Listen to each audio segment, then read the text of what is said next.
um, in terms of what we're going to be covering today, so we're going to be looking a little bit more, having looked yesterday at definitions of climate disinformation and some of the things that are driving it, especially relevant to the Kenyan context. We're going to look at how it's evolved over time to where it is today, a bit about some of the key types of climate disinformation, um, some free tools for spotting disinformation online and verifying information. And then I'm going to hand over to Chris Cooper, who's joining us from Research and Action Hub. And I can see Luke's just joined as well. Welcome, Luke.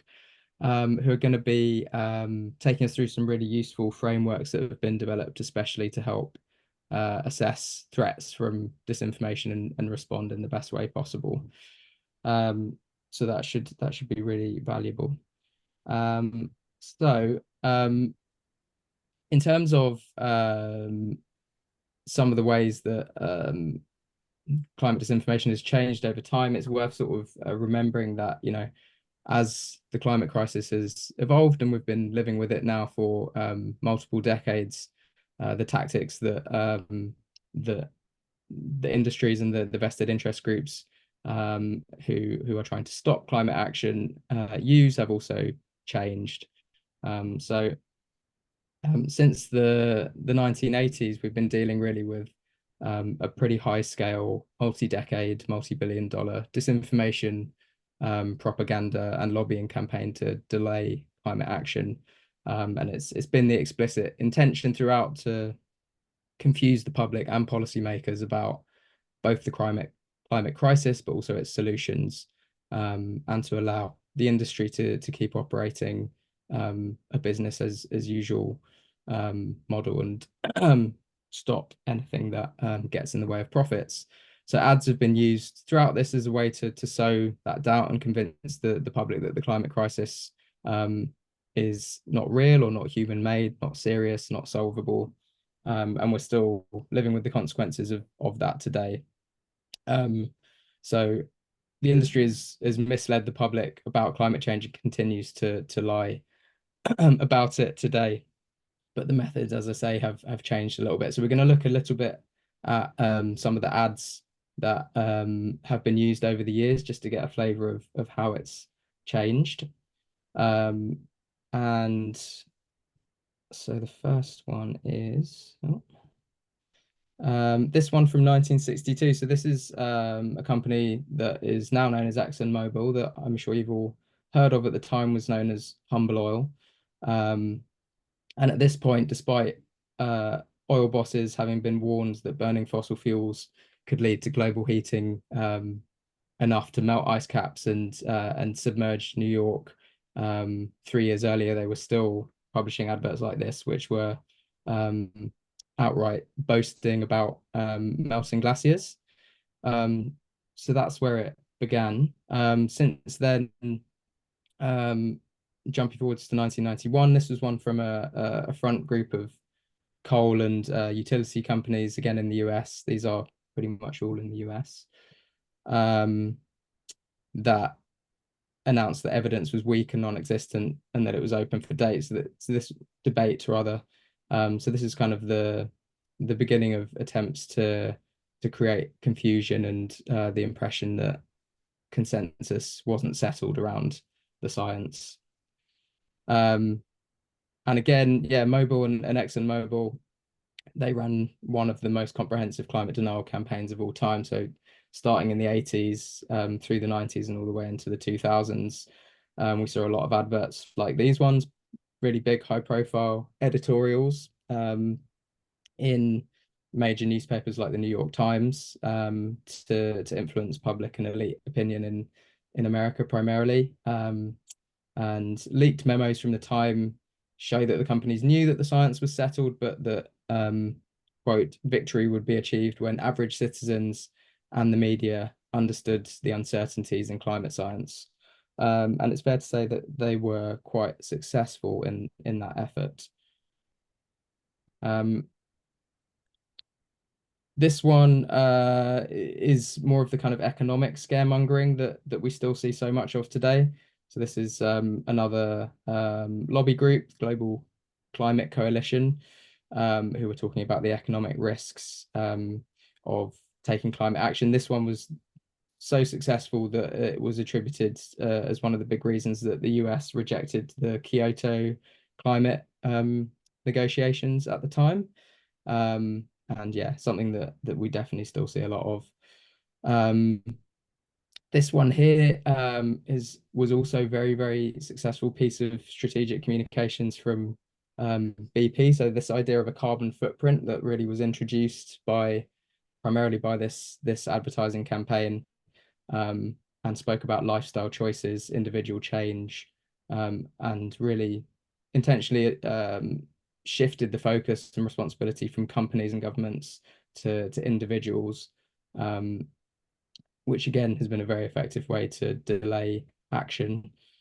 And then moving forwards, we see nowadays a lot of greenwashing. So this is where the fossil fuel industry um, is distracting from their anti-science, anti-clean energy, um, disinformation and investments by talking disproportionately about the stuff that they're doing around renewables.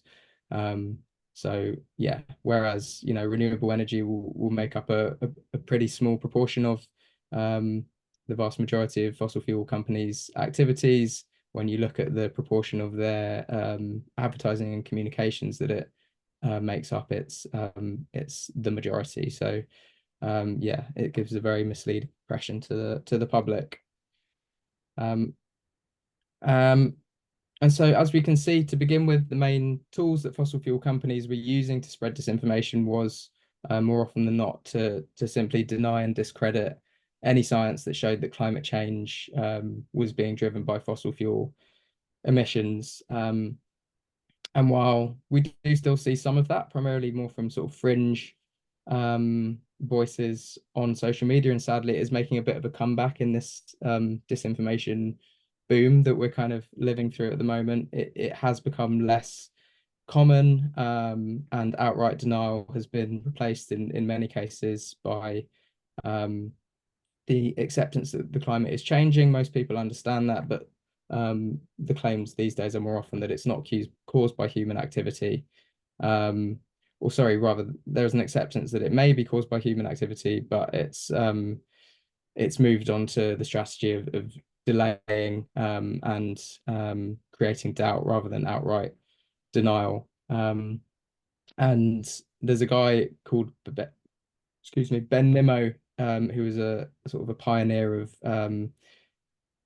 disinformation investigations in this area, and he identified four key tactics that a lot of disinformation networks use today, which are referred to as the four Ds, and they are distract, dismiss, distort, dismay, and there's an extra P there that sometimes talked about as well, which is polarization. So we'll have a look at those now. So dismissal, that's dismissing the science, the solutions, the need for action in the first place.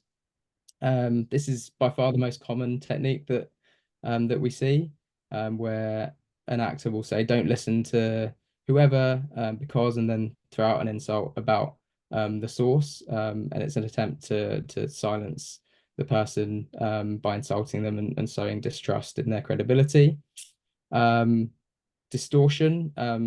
So again, this is where we see the attempt to persuade the public that there's a lot of disagreement or dissent in scientific research where there really isn't. We've seen it time and time again. We saw it with the tobacco industry, with climate change. We've seen it with COVID more recently.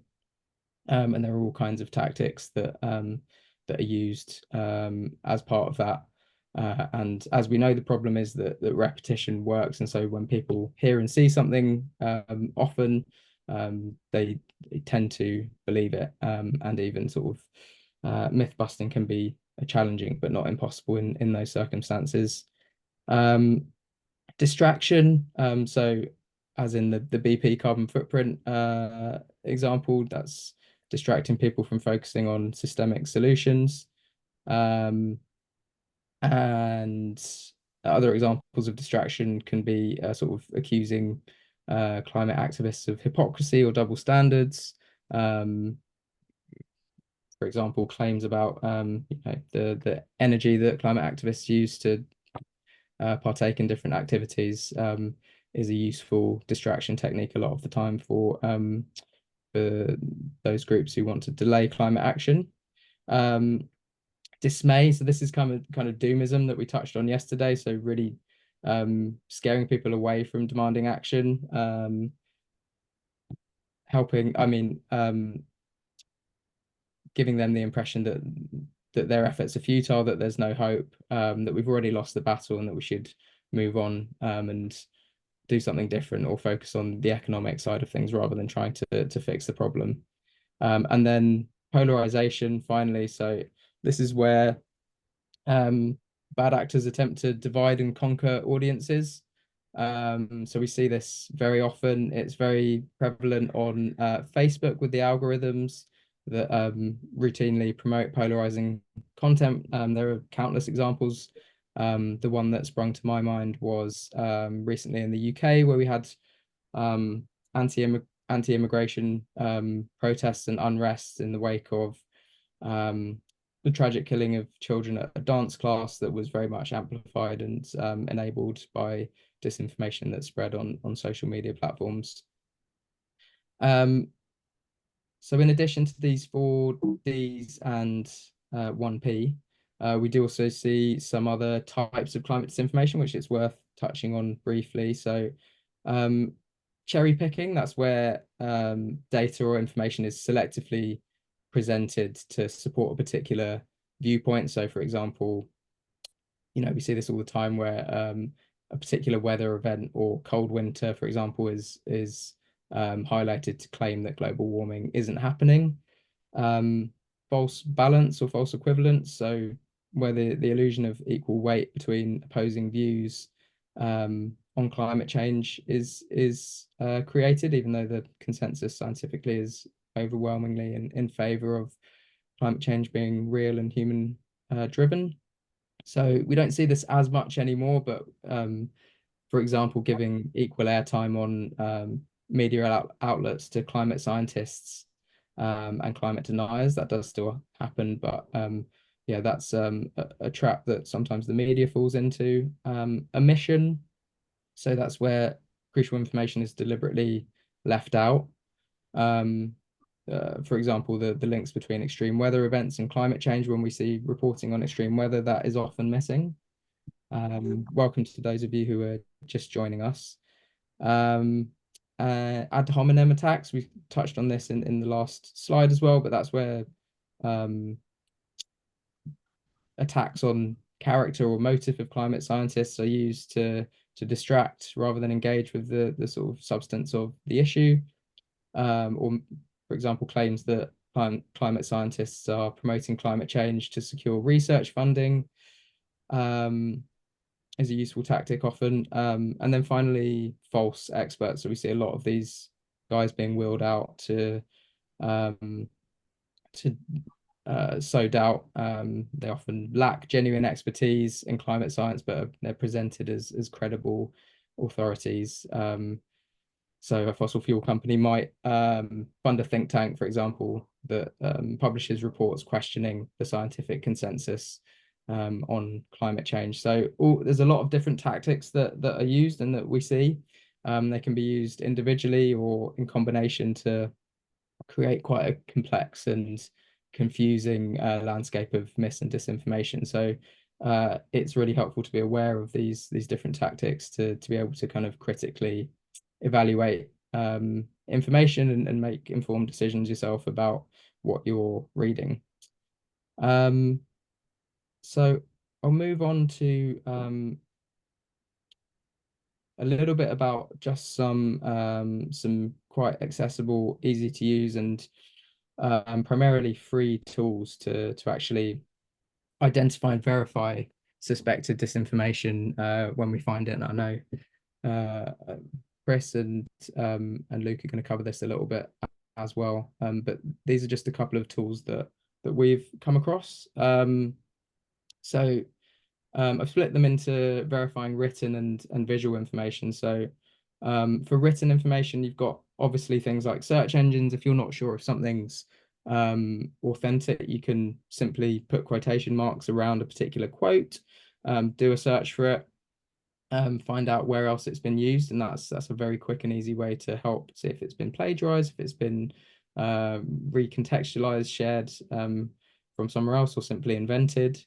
There are a lot of great fact-checking websites out there. So Snopes, PolitiFact, factcheck.org, PesaCheck, I know is a really good one. There are certainly African-specific ones too, which you might be aware of. So those are very useful to run things through if you're not sure if they're real or not. Obviously, we're now also on top of all of this dealing with the onslaught of AI, which is making it a lot easier to produce very convincing mis and disinformation. So there are thankfully some good AI detection tools out there as well, and we'll share the links to this stuff afterwards. But you can use things like GPT-0. We've used that a lot. Scribber, where you can run text through those, and it will give you a quite reliable indication of to what extent AI has been used, or something like ChatGPT to produce that text. In terms of the visual stuff, so reverse image searching is a really useful tool that you can use. This is where you take an image and you run it through Google to find where else that image has been used and see how it's been used in other contexts. So a lot of the time with disinformation, we see that images are taken and reshared out of context, or with misleading information around them. So the example that you can see here on the screen of the wind turbine, this was one a few years back in Texas in the US, where there was a power cut that was widely attributed falsely by right-wing media to breakdown in renewable energy. And this image was used as a supposed image of a wind turbine in Texas that had broken down, that was being de-iced, and was very widely shared. But a quick reverse image search on that revealed that that was in fact from Sweden, I believe, and was nothing to do with Texas or renewable power cuts. So it was very easily debunked. There are tools like photo forensics as well. So that's something you can run an image through and check if it's been edited or tampered with. Tools like Invid and We Verify, so they're designed specifically for verifying videos and images. They're sort of targeted at journalists and researchers, but anyone can use them. We Verify, I know, is crowdsourced, so you're able to access sort of a community of fact checkers there as well. And then there is another tool called Is It AI, which again you can run images that you specifically suspect of being generated by AI through them, and it will tell you whether it thinks they are or not. So yeah, in general, just always kind of check the source of the information you're seeing, whether it's credible, is it reputable, have you heard of it? Look for corroborating evidence. Does what you're seeing align with other reliable sources that you know and understand? Be quite wary if you see very emotional language or clickbaity headlines. They're often used by misinformation purveyors.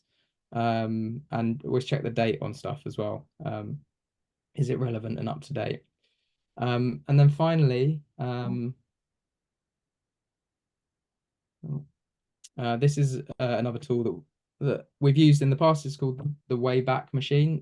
It can be quite handy. It's essentially a way of finding stuff on the internet that's been since deleted. So particularly on Twitter, or now X, where tweets are often deleted, you can go to this website, you put in the URL, it takes a snapshot of most of the internet periodically, and it will give you different dates of snapshots of particular URLs that you can then not all the time, but a lot of the time, find the stuff that was deleted as for reference or for evidence or whatever you might need it for.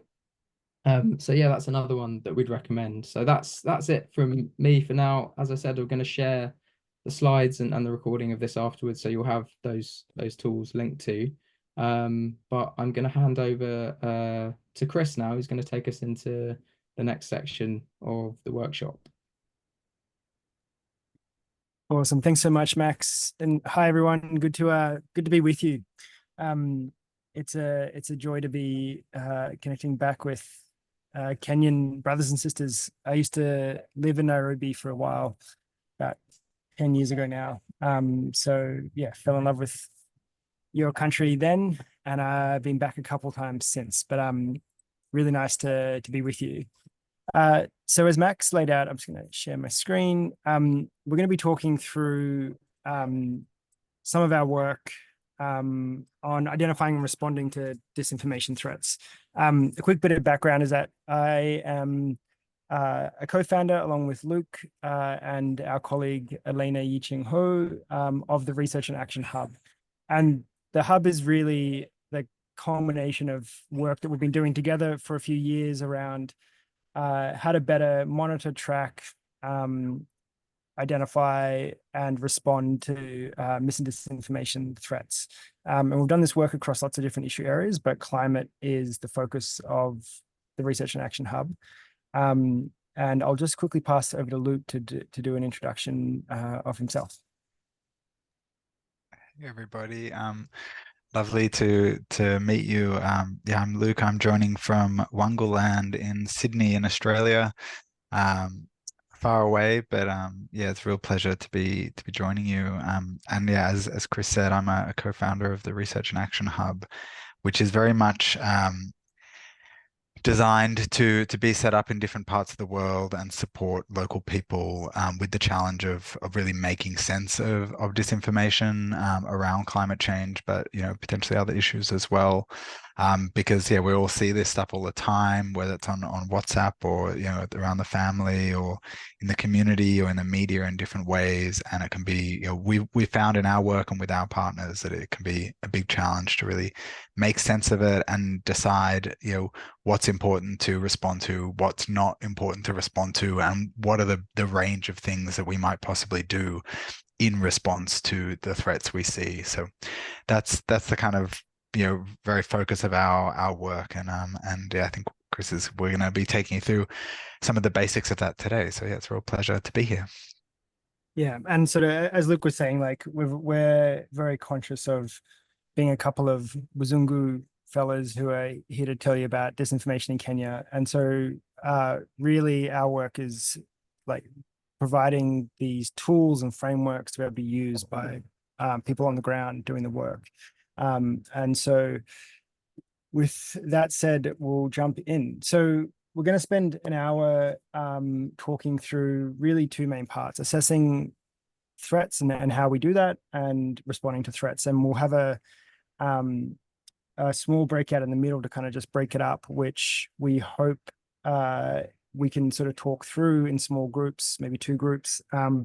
Some of the examples of climate disinformation that you experience and see. I think there's a lot of sort of the usual denial, outright denial, but also keen to hear about those local projects or local issues where you're seeing mis and disinformation. What we're hoping that we'll achieve at the end of the session is that you'll have a sense of how to assess threats posed by bad information, which is what we use to kind of encapsulate mis and disinformation altogether, and to understand the different strategies to respond to those threats as well. So a quick intro. So we're really here to talk about, recognizing and responding to bad information. And we unfortunately don't have time to do deep dives into specific examples, but as I said, we'll talk through a little bit in those breakout groups. And some basic ground rules is just to there can be differing opinions around different instances of mis and disinformation. So being respectful to others, and please share any thoughts in chat or questions in the chat as we go, or raise your hand and please, so we can get you to jump in. And yeah, we'll do a little bit of breakout and interactivity, and then yeah, hopefully it'll be useful for you. So part of the work that the way that Luke and I and Elena started working together was looking at the policy and regulation of social media platforms to stop mis and disinformation.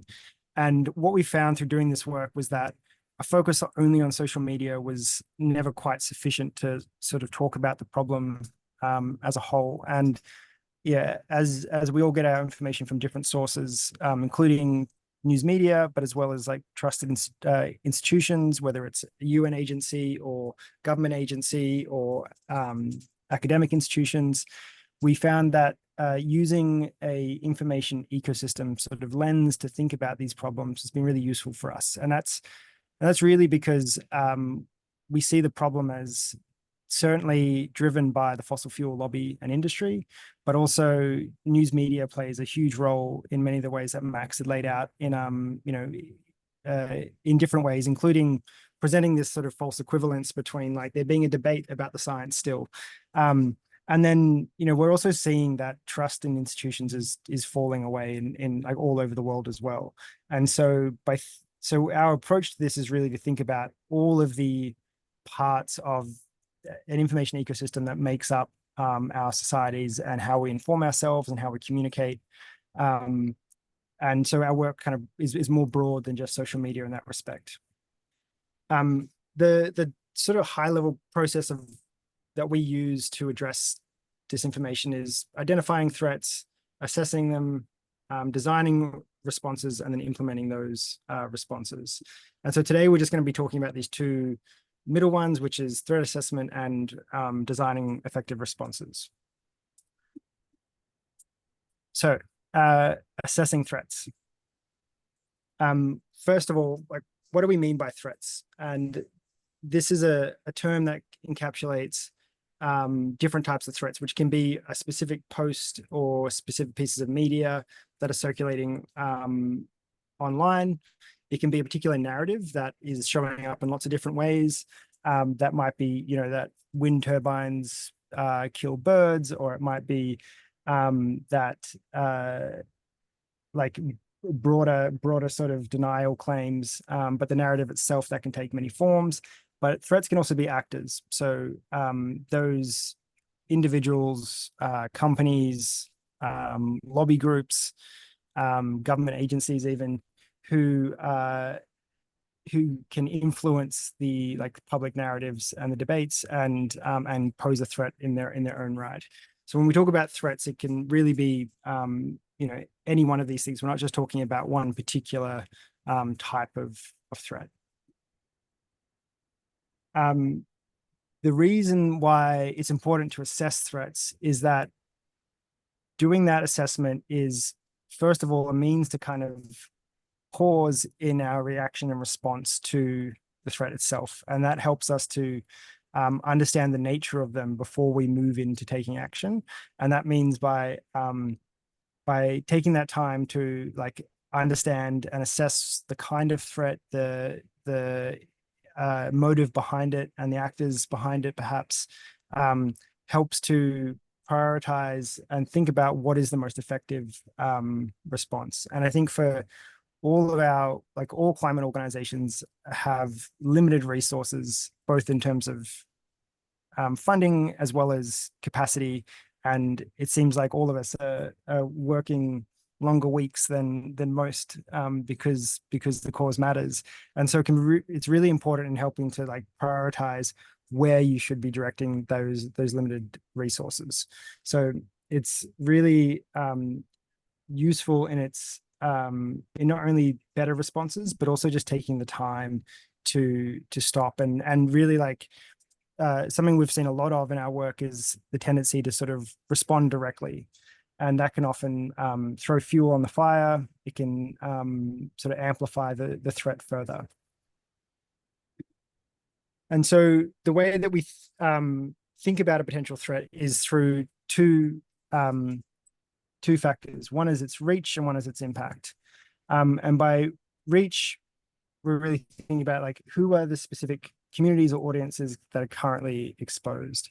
And this is intended to go beyond just thinking about like how many likes and reshares does that post have, to thinking about, is this threat circulating in mainstream and fringe groups? Does it pose a particularly like higher risk or threat to certain communities or stakeholders?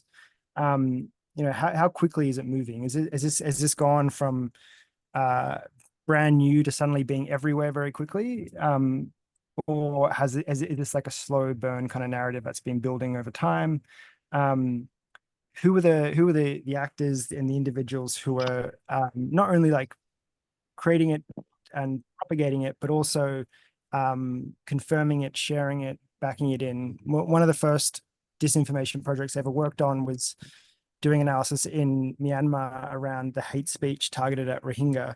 And what we saw in that was that while the military were creating the disinformation, it wasn't really achieving huge reach and going viral until parts of the monk community were resharing that. And that was because they had more trust than the military did with the communities.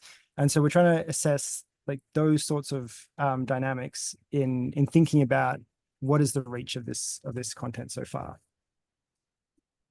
And on the other side, the other sort of axis of this is impact. And really that's thinking about like, what is the potential for it to have impact on our objectives, your organization's objectives, the campaign that you're running, the work that you're doing. And so that's really thinking about, is this going to undermine the work today, or does this pose a longer term threat? Does it put people in danger? Does it pose a safety risk to people? Is there already evidence of it swaying opinion or shifting policy or decision making? Could it impact how people vote in an upcoming election? And can it contribute to sort of mass perception or behavior change? So these are the two sides of the coin that we look at and our assessment works through. And we're going to go through some of the tools we use to sort of understand these better. And Luke, jump in at any point if you need to. So we use a tool called a threat matrix, which was developed by an organization in the US called GQR. And essentially what the threat matrix does is that it uses Ben Nemo's breakout scale, which Max mentioned Ben Nemo before, with the 4Ds plus P. And the threat matrix essentially puts reach and impact across two different axes. And what it provides is this, what Nemo's kind of breakout scale is this categorization of how to assess what the reach of that threat is. So within low, medium, and high, there's different categories, but you can sort of see here that, the lowest level is just that we've seen this threat on one platform and it hasn't sort of broken out beyond that. Whereas at the other end, we're seeing policy or responses from decision makers. We're seeing celebrity or influencer or politician sort of amplification. And you can see how part of this assessment is really thinking about, is this isolated on one platform, or is it across different mediums and different platforms? So the other axis being that potential for impact. And so, as I mentioned, this is about, could it result in behavior or policy change? And is it sort of short term or long term? And we'll share some resources afterwards that breaks this out in much more detail, but just sort of providing you the top level here, which gives it a low, moderate, or severe rating. And this part is a very subjective measure, and it's why we encourage, and the next part of what we look at in terms of responding is really about a collaborative process to make this assessment, because it is subjective. And so if you're working on a particular climate issue and are deep in that, you're more likely to see that it's or perceive it to be a higher potential impact than someone who's not across all the detail. And so that conversation between you and that colleague becomes very important in really making minimizing the subjectivity of this assessment. But I think the nature of disinformation, the nature of sort of information warfare and these issues is that there is a need for a subjective measure here. It's very difficult to have a hard and fast objective assessment of how information is traveling is potentially impacting the work that you're doing. So once you've got your reach and impact rating, it provides you with a corresponding segment of the matrix, which informs then our next part, which we'll come to shortly. And each of these segments provides a different kind of response, but we'll come to that. So you can see that if it's got a high reach and a severe potential for impact, it's going to have a different kind of response necessary to something that's at the other end of the scale. But in the same way, this is useful because just because something doesn't have just because something has a low reach and hasn't traveled that far, if its potential for impact is really high, then that necessitates some sort of action. And the same the other way, if it's got a low impact but it's high reach, then that's probably something that you end up not prioritizing if you've got a number of threats that you're looking at. But that of course depends on the context and what you've got on your plate, and particularly in an election setting, which is what this tool was originally created for, where there's a need to quickly make rapid assessments around what to focus on and where to direct resources. This is a really important tool, but we think it's important outside of those sort of rapid response times as well. So before we get on to what you do with that assessment, we wanted to jump into a couple of breakout groups, maybe 2 or 3, and I will share in the chat a PDF that you can have a look at, which includes that those slides, just so you can reference it. And really, we want to just spend 5 minutes or so to put this into a bit of context and to talk about what is a disinformation threat that you're experiencing in your work, and then how might we think about its reach and its potential impact. And so, Max, if you're able to maybe split us into a few groups with you, me, and Luke in different ones, if we're going for 3, that might be the best way. Yeah, no problem. I'll just do that now. Cool. And so if you click on that link in the chat, you should get it. Otherwise, we can try and share screen while we're in our breakouts.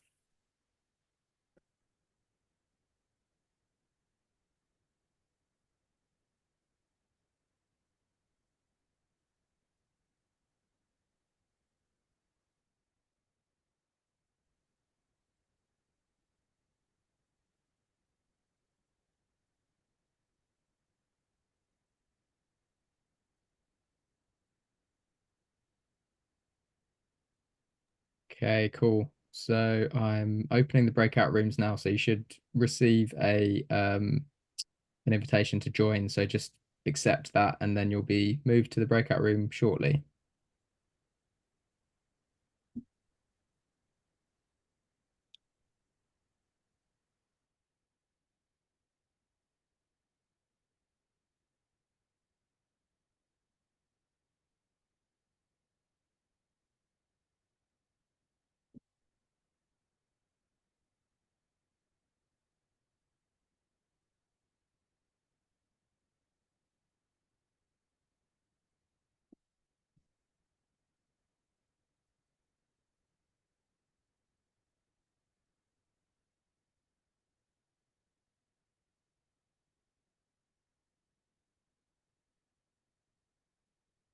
Okay, hey, please resend it. Hi, Layla. Did you not receive one? I did. I think it disappeared before I clicked. Oh, okay. Let me try and send you to room two. Um, I'll tell you what, I'm going to move you to room one because that's just Chris there at the moment. So I'll move you there.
Max, can you let us know when everyone is back in?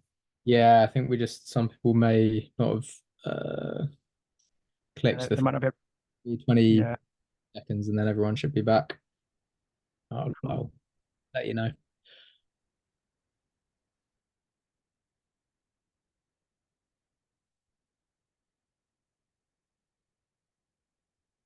Um, while we wait, in our group, we had a few different conversations, but the last one was around one of the examples of uh, Indigenous communities being targeted by disinformation in order to discredit their sort of ownership and right to the land, and how that kind of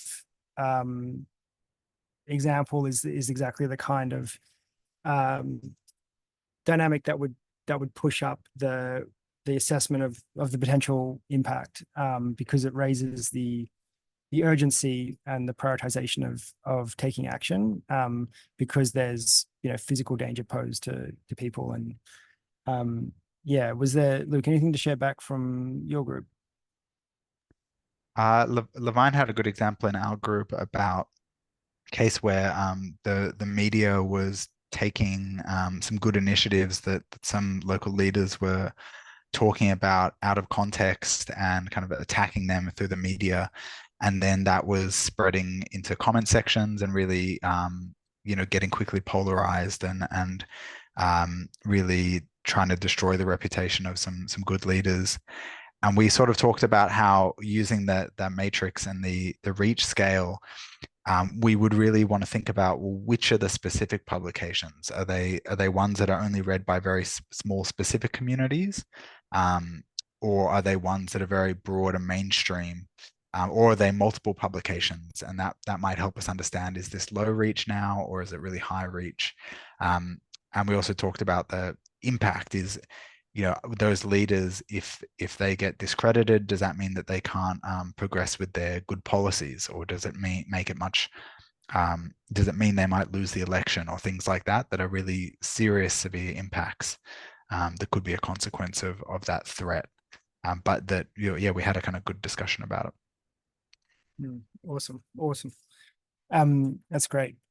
And so what we're going to spend the next sort of 25 minutes talking through is sort of the question of, like, you've assessed the threat, and now so what? Like, what might we do about this kind of threat? And what we did was that we'd been using the threat matrix for in our work, and found it like really useful, really improved our ability to prioritize and communicate like the urgency of threats. But we also found that the original threat matrix within each of those quadrants had a list of actions that you could take. And that's because it was really designed for the election context, when time is really tight and you need to just know, I'm going to choose from this list of actions. And the reason why we wanted to spend time to build on that work was because that was that list of actions was a little bit limiting in some ways. It sort of removed the collaborative process, or it lacked a collaborative process to be able to assess those threats together, and also to think more broadly and a bit potentially more innovatively around the kind of response that might be useful. And so what we ended up doing was evolving that threat matrix to create what we call the response model. And so this response model is, as you can see, still got those same 9 quadrants, and it's designed to take, to help teams move from interpreting and assessing that threat through to taking action that is effective and guided by best practice. And really, that collaborative process we've found is incredibly useful in the way we do this work. And so instead of those list of actions, what we instead used was a set of strategic or response goals to inform what is the best response. And there's 5 of them, and we'll dig into them in a little bit, but essentially they are get prepared, prevent further reach, delegitimize the threat, inoculate key audiences, and strengthen allies' responses. And so these correspond to the type of threat based on its level of reach and its potential impact, to provide essentially a direction of travel for teams to think about what kind of response that they now need to sort of co-design and collaborate around pulling together. Each segment looks a little bit kind of complicated because each of those response goals is included in each one. And the reason why we've done that is because there's this prioritization. So each quadrant has a top priority response. And then it includes a secondary priority and response goals that we say to be wary of.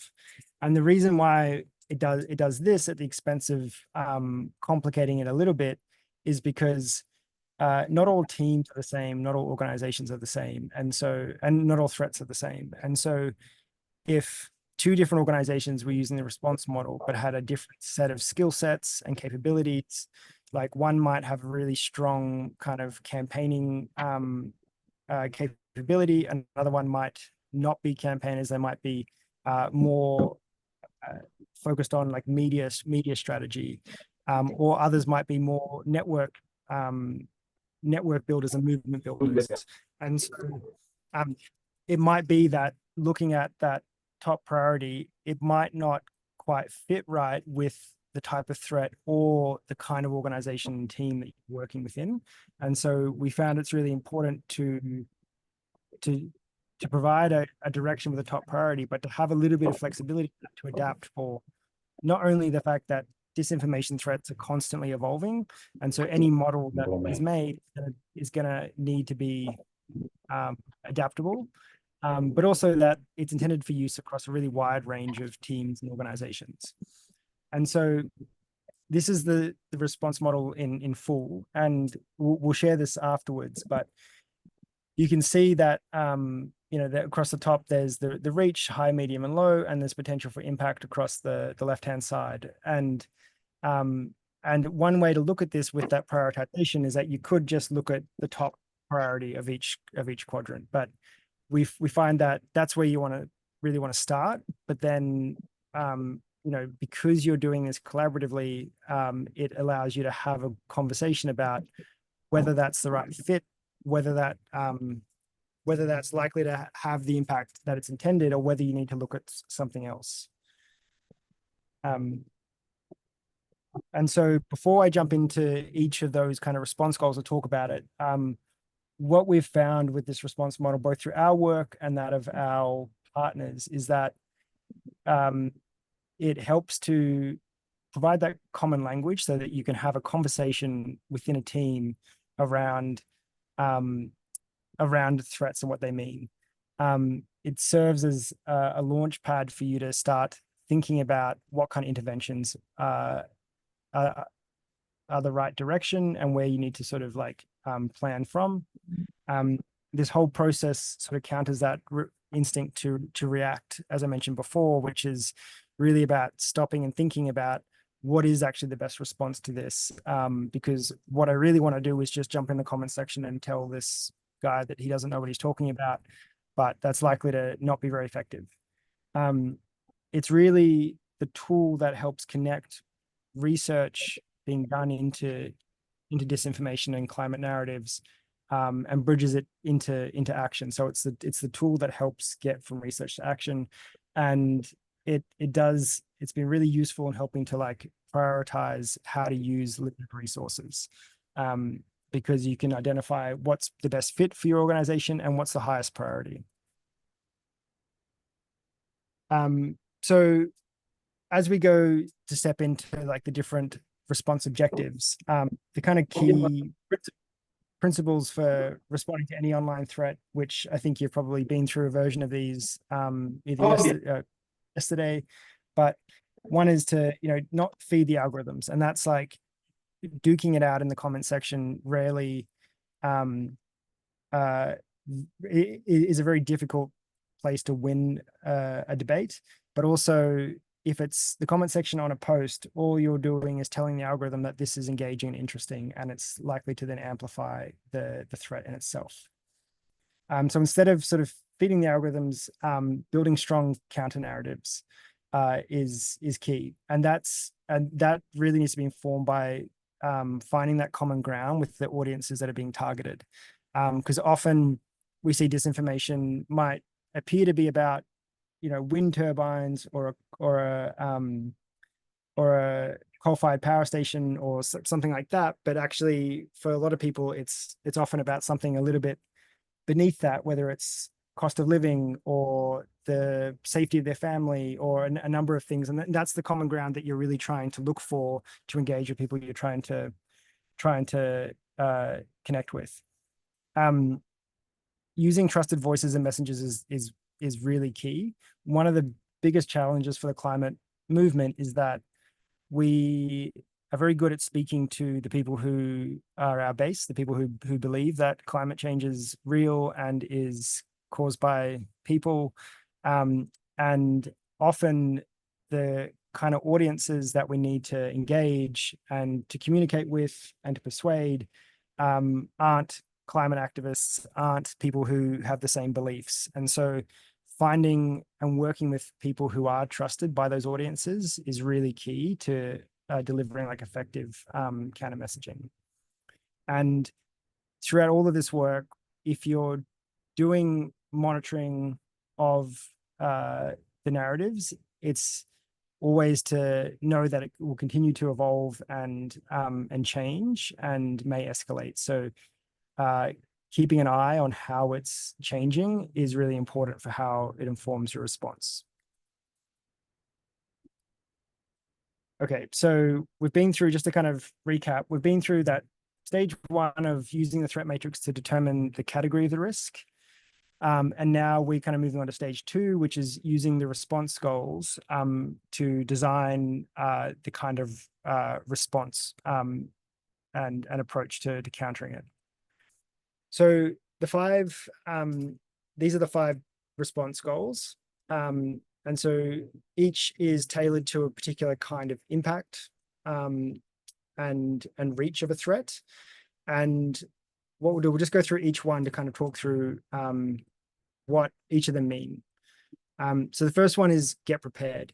And so this really means, it used to be called, in the original threat matrix, was sort of do nothing. And that is meant to say that this reach is likely low impact and low reach. And so spending time and resources on it is probably a waste of those resources. However, we've changed that to say get prepared, because these threats can always evolve, and something that can seem fringe or totally crazy can often become evolve into something that's more mainstream. And so with this response goal, it's really about learning more about the threat and continuing to monitor it. And so that means like research and monitoring, if you've got the ability to do that. It means potential education and training, so building awareness around it within your team or potentially within your allies and partners, and also potentially like scenario planning. So thinking about how might this evolve, what events are coming up that could be a catalyst for this to change and adapt. Yeah, so that's get prepared. Preventing further reach is pretty self-explanatory. This is where you really, like, maybe it's got a low reach but high potential impact, and so the focus needs to be on the kind of strategies that you can do to minimize its spreading further. And this some of the examples in this is that often you can apply pressure to platforms or to regulators sometimes to get content taken down, particularly if it's in breach of like the platform's own terms and conditions. They're not really monitoring this stuff very well, and so sometimes reporting this kind of content can get it taken down. We've seen this a little bit in Australia recently, where there's been coordinated actions to have lots of people report a particular post. And what that's done is like triggered the automatic or the automated takedown on like Twitter or X.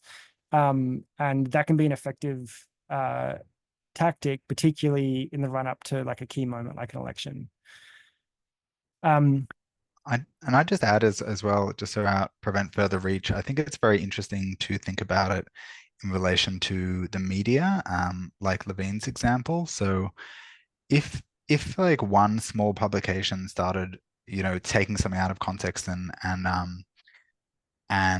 made a false story about a leader, for example, it's a question of like how could you try and prevent that from spreading to other publications is a question. And one way you might do that is if you had the contacts, is you could literally call the editors of other papers and tell them, hey, this is a fake story. Don't pick this up and report this. Or like, and that could make things worse actually. But those are the kinds of actions that you might be able to take for things that aren't on social media, for things that are on other platforms. You might also think about that if something was on social media, but you're worried about it crossing into the news media. Think about what are the different levers you have to or relationships you have that you might be able to influence whether or not something keeps spreading further through the news media is I think it's something important to think about. Thanks, Luke. The third one is delegitimizing the threat. And so this is really about something that has probably got significant reach and the potential to stop it spread is limited. So it's time to really move into counter messaging using trusted messengers to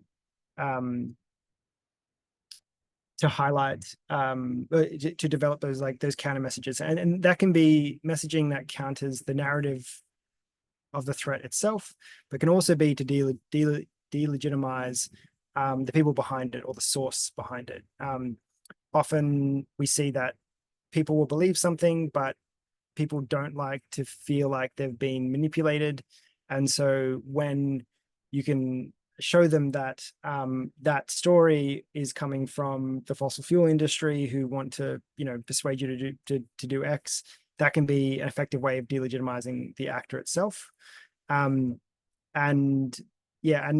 often this looks like we see a lot of like tactics in the kind of having journalists conduct investigations or doing media exposés to kind of reveal that. And there's certainly a place for that, but getting that done right within the right publication in the right way can be a little bit tricky. The other one here that we've seen is that sort of reliable register, which is if it's a hot button topic or issue, having a credible source that's publishing like truthful information as a resource for people to go, that creates a means for you to be able to direct people to, this is where the facts are, this is where the information is. We've seen that a little bit as well. That helps to provide, counter the threat with a legitimate, credible kind of source as well. The fourth one is inoculating key audiences. So this is really about getting ahead of the threat. And there's a lot of research that shows that exposing people to the disinformation in the right way ahead of time can help build their resilience and resistance to it, and their ability to discern and think critically about the content that they later see. And so this involves like counter narratives, but really trying to get ahead of the threat, so that if you've got insights into the kind of audiences that the threat is targeting, then you want to get onto that and build that awareness and ultimately like media literacy, so that they're better able to discern what's true and what's not when they are targeted with that content. And the last one is strengthen allies' responses. And this is really particularly important when there's a significant threat that's coming from multiple sources or targeting or spreading quite far, and where you really want to have multiple voices aware of what the threat is and speaking to like a unified kind of strategy around how to counter that together. Often we see climate disinformation is the product of a broader strategy that uses different voices to target different audiences with different versions of the same piece of disinformation. And so the sort of hard part of responding to climate disinformation is that rarely is it true that one organization or one brand can discredit something that's already kind of spreading. And so working with your allies to better coordinate that kind of action is really important across pretty much all of this work.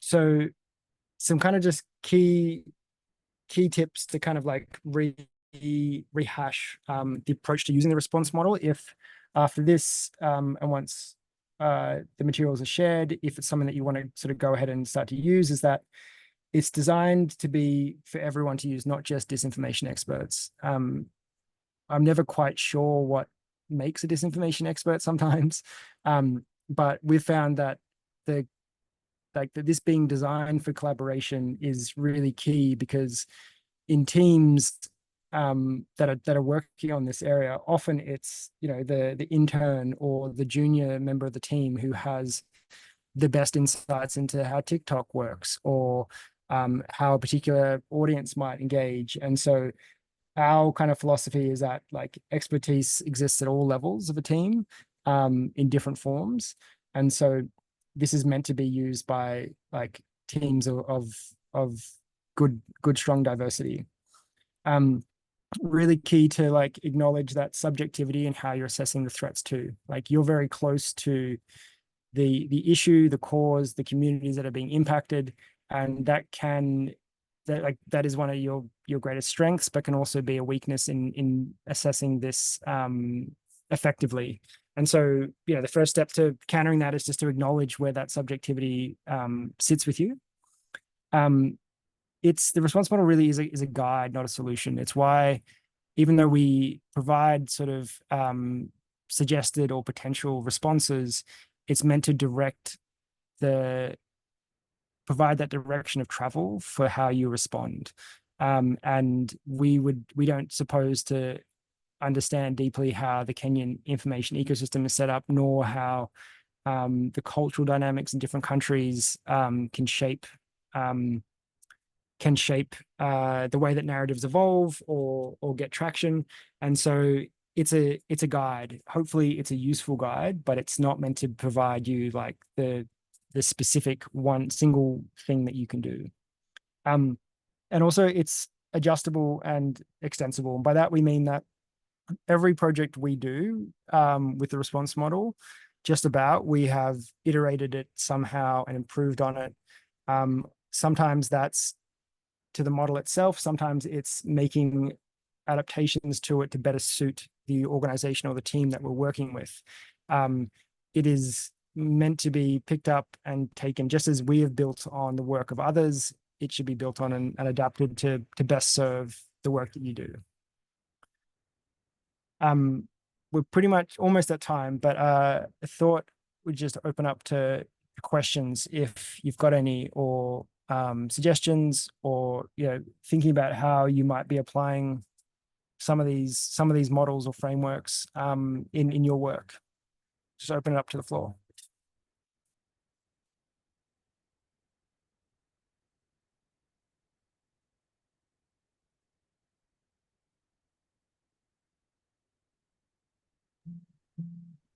Maybe I can jump in. I jump in with a question, maybe. And obviously, if anyone else has one, please jump in as well.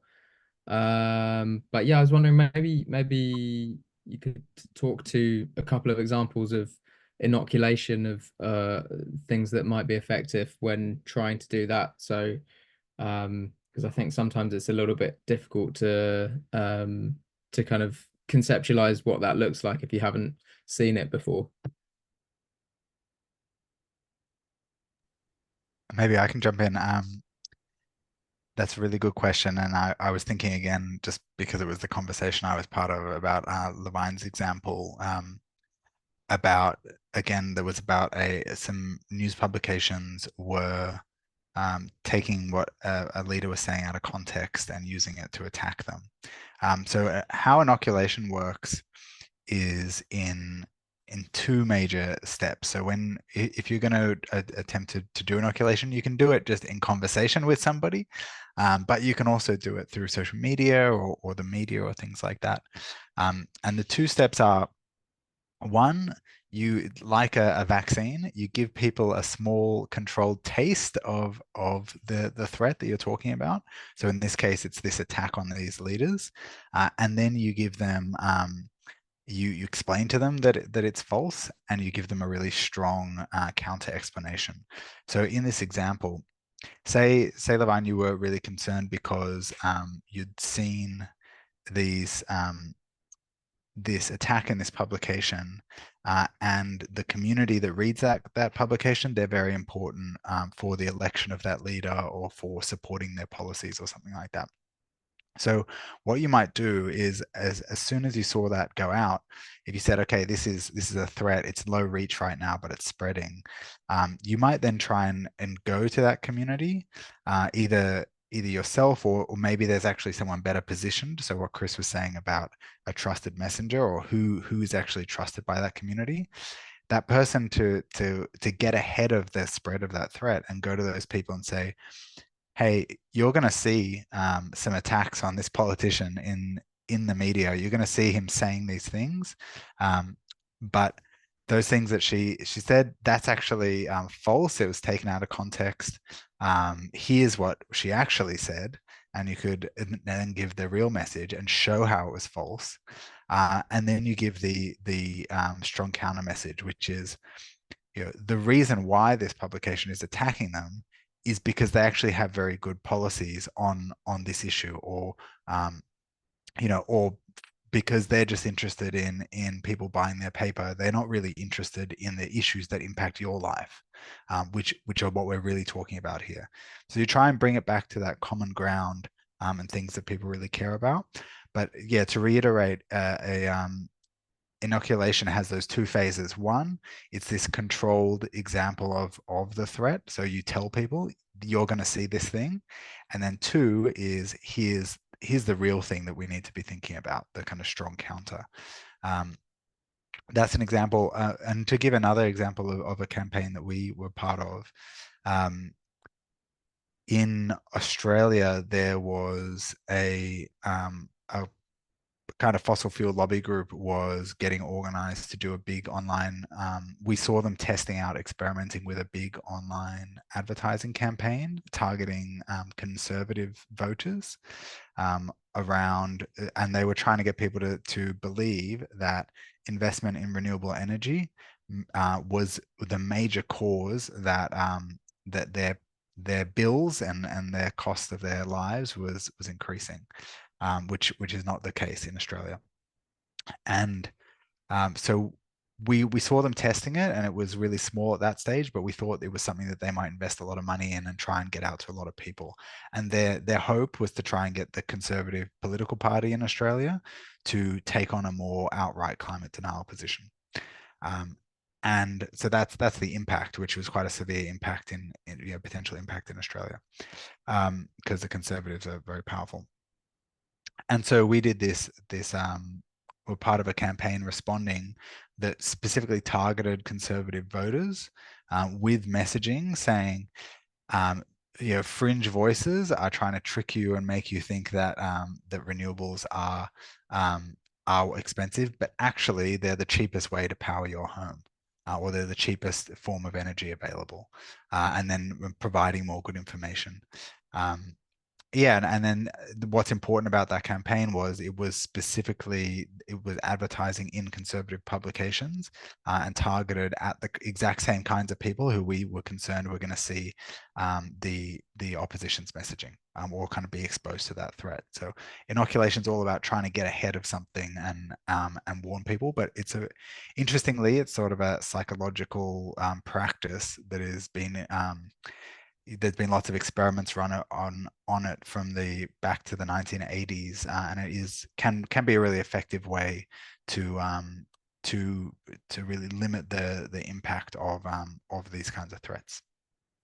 So I hope that's a helpful example. That's awesome. Yeah, thank you so much for sharing that. And does anyone have any more questions for Luke or Chris?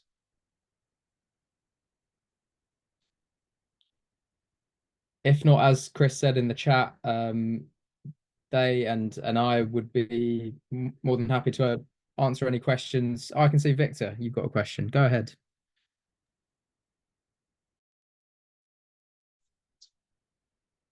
I wanted to engage you on the presentation that you gave us, the platform that you shared with us as a tool that we can use to verify information.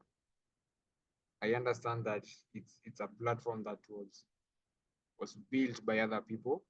So I'm really wondering how reliable it is and its accuracy. Is there any sort of maybe, let's say, discrimination or maybe biasness that this tool might have?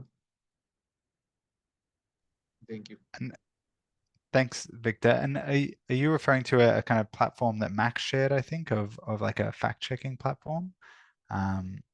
Or did you mean yeah, Max, the maybe jump in. presentation that Max shared? Yeah.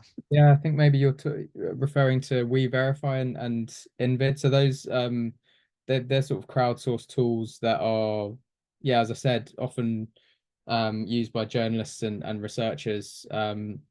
So they, in my experience from what I've seen of them, they look good. They look like they're used by a community, but as with any crowdsourced tool, the sort of the quality of the fact checking is based on the people who are doing it at any particular time. So it's definitely worth experimenting with it yourself and seeing how you find it. But I would recommend giving that a go. I know that there are definitely other tools, and as I said, we're going to share links to all of this stuff afterwards. Luke and Chris, I know, and ourselves have also had some experience working with a platform called Junkipedia, which is another crowdsourced tool designed especially for kind of documenting and categorizing different types of disinformation specifically. So that's another good one that you could check out. But yeah, We Verify and Invid are specifically for videos and images. So if you have something you're not sure about, you can upload it there and see what the community says about it.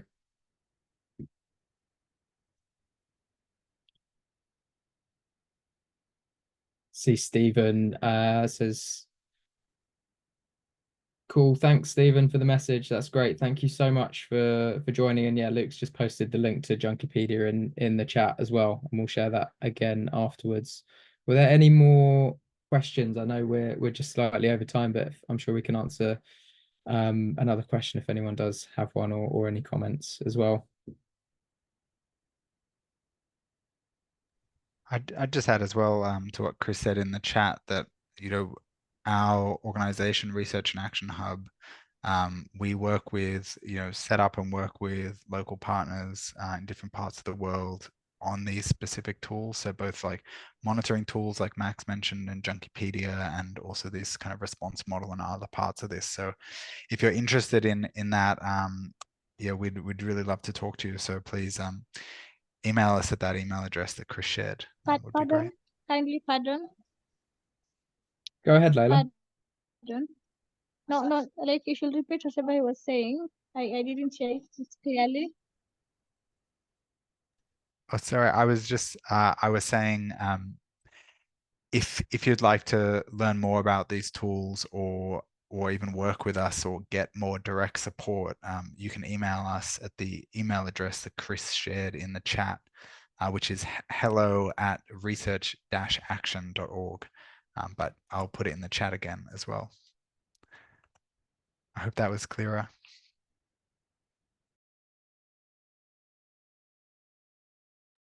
Cool.